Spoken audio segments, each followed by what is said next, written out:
Kamen Rider Wiki.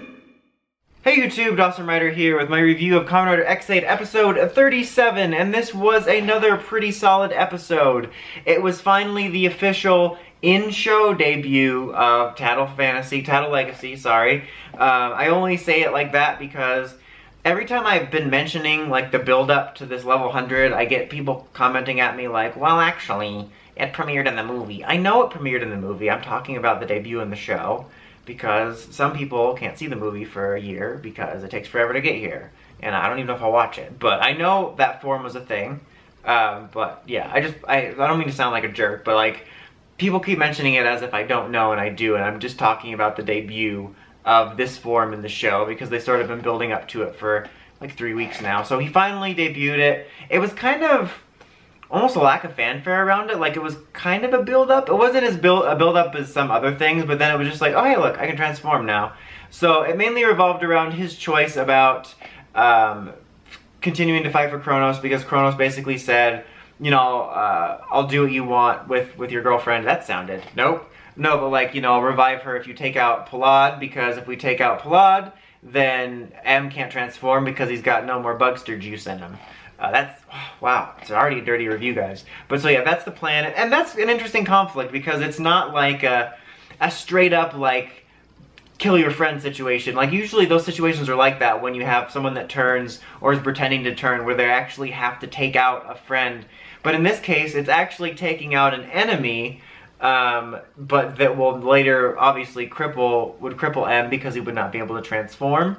So that kind of made an interesting conflict. And also, the conflict between Graphite and Snipe was coming to a head a little bit, which some of this stuff felt odd around that. It's just kind of weird, like, it's not really so much a huge complaint, it's just some of it felt disjointed to me, mainly for two reasons. One, because we killed Graphite off a while ago and then brought him back, because it already felt weird that they built up like the rivalry with him and Snipe long ago and then killed him so quick and then we brought it back. So that whole just feels a little disjointed. And even though like Brave and Snipe's story is kind of intertwined in terms of like how the Bugster stuff went down 5 years ago or whatever, it just felt weird. It was probably just a personal thing, but like the episode just felt weird to me, the way these two conflicts were together. Like, it made sense, like, in my head, because I'm like, okay, it's all because his girlfriend, and then, like, Graphite feels bad that he didn't take him out, but, like, it felt like basically storylines that should have been two separate episodes, but also linked together, if that made any sense. Like, this made sense, it was all related, but within the episode, I kind of wish they had spread it out, which I guess they're doing. We'll see how I feel next week, I guess. I'm almost arguing with myself at this point, but an interesting thing that happened was that Snipe is going to be in the hospital now.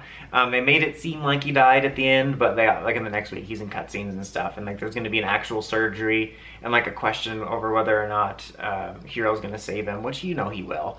But I did think it was interesting. I saw like maybe like almost 2 months ago now, probably a little less, like theories that Snipe was going to die solely because he doesn't have like a new form, like, you know, because they're porting over Taddle Fantasy for Brave, and then obviously M just got his final form, which isn't necessarily an indicator someone's gonna die, because typically, like, you know, it's usually like final form and then the secondary rider will get something, and then there's special cases, obviously, or cases like, you know, Ryugen getting that special form that was like just improvised, but same thing with Barons. Anyway, but the point is that that's not necessarily an indicator that he will die because he's not getting a level 100 or 99, but unless there's actually been evidence of even that. I don't know. Like I said, I haven't been paying attention to the scans as much. But regardless, it's just interesting to see this episode after hearing those theories. And I thought it would have been interesting if he died. Not like in a, oh, show so dark way, but just because it was different from Lasers, where like he died, from what I remember, well he's back now obviously, but in like a rider battle. So his gauge ran out, he poofed, but like the last half of the fight between Snipe and Graphite happened when he was just straight up human form, so he was like getting physically injured. And I was just curious whether if he were to die, would he also poof and become a Bugster like everyone else because he is tied to the rider system, or like if he just got killed without having transformed, whether he would just be dead. So I think that might be what they're going for because of his life being on the line next week. I'm not sure, because it could be like Hero, you have to save him, or like Hero, if you don't save him, will become a bugster.